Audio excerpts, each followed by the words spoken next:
میرا اور عرفان خوسٹ کا ریڈیو پہ جو آغاز ہے وہ ہم دونوں 10 برس کے بھی نہیں تھے جب ہم نے ریڈیو جوائن کیا اور ڈرامے سے جوائن کیا. تو میری بلشنگ میرا پہلا زندگی میں جو طارق عزیز صاحب سے تب ملا تھا. پھر ساری حیاتی ان کے ساتھ ایک ایفیلیشن رہی, ان کے پروگراموں میں ان کے ساتھ نشستیں رہی. جی ویورز السلام علیکم, میں ہوں آپ کی ہوسٹ آمنہ خالد اور میں موجود ہوں الحمرا آرٹ کونسل. اور آج میرے سامنے بہت ہی senior living legend Rashid Mahmood صاحب موجود ہیں.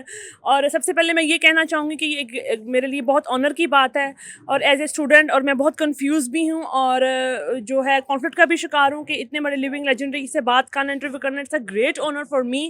تو چلائیں ان سے بات کرتے ہیں. السلام علیکم سر. جی وعلیکم السلام. سر مجھے ڈرنے کی ضرورت نہیں, میں کوئی ہوا ہوں ایسا ایک گریسفل بابا کھڑا تیرے سامنے, تو ریلیکس فیل کر. Thank you sir, thank you سر. یہ آپ کا اعلیٰ ظرفی ہے کہ آپ نے ہمیں ٹائم دیا اور آپ ہم جیسے اسٹوڈنٹس کو جو ہے وہ اس قابل سمجھتے ہیں. بہت شکریہ سر. سر مجھے آج آپ یہ بتائیے گا کہ طارق عزیز صاحب کی برسی کے موقع پہ موجود ہیں, ان کے بارے میں آپ کیا کہنا چاہیں گے؟ طارق عزیز ایک عہد کا نام ہے, ایک یونیورسٹی ہے جس نے لوگوں کو لفظوں کی حرمت سے آشنا کیا, لفظوں کو جنہوں نے ان سے اکتساب فیض حاصل کیا ان کو سنا, کوئی ضروری نہیں ان کی ایفیلیشن میں سیکھا. جنہوں نے بھی ان سے تھوڑا سا بھی اکتساب حاصل کیا ان کو پھر اللہ نے لفظوں کے ہنر بھی عطا کیے.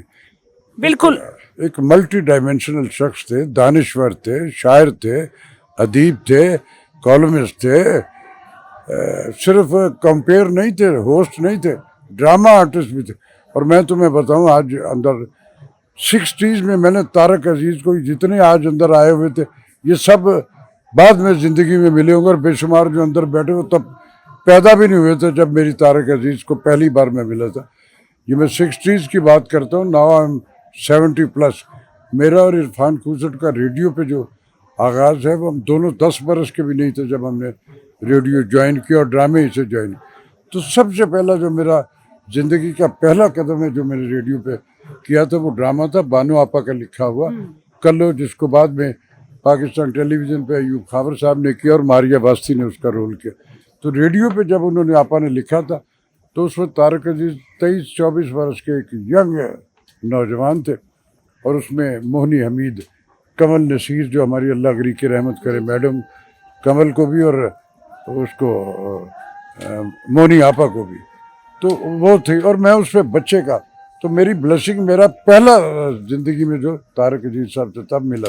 پھر ساری حیاتی ان کے ساتھ ایک ایفیلیشن رہی, ان کے پروگراموں میں ان کے ساتھ نشستیں رہی, اور پھر ہم نے ان سے بہت کچھ سیکھا بھی ہے. جی ویور, جیسے کہ آپ نے دیکھا کہ طارق عزیز صاحب کی پوری ہسٹری کے بارے میں راشد محمود صاحب نے جو ہے بہت ہی خوبصورت اور جامع الفاظ میں ان کی ہسٹری کے بارے میں ورڈز کہے. اور میں طارق صاحب کے بارے میں یہی کہوں گی کہ ان جیسے لیجنڈریز کا کوئی ریپلیسمنٹ نہیں ہے, اور بچپن سے لے کر اب تک ان کو سنتے آئے. نو ڈاؤٹ ان کی شاعری کو, ان کے جنرل نالج کو, ان کے ورڈز کی ادائیگی کو, جیسے راشد صاحب نے کہا, اس میں کوئی شک نہیں کہ ہم جیسے اسٹوڈنٹس آج بھی وہ ایک اکیڈمی تھے اور ہیں, اور ان جیسے لیونگ لیجنڈ بھی ہمارے لیے ایک اکیڈمی ہے, سینئر ہے. اللہ ان کا سایہ رہتی دنیا تک ہمارے سروں پہ سلامت رکھے.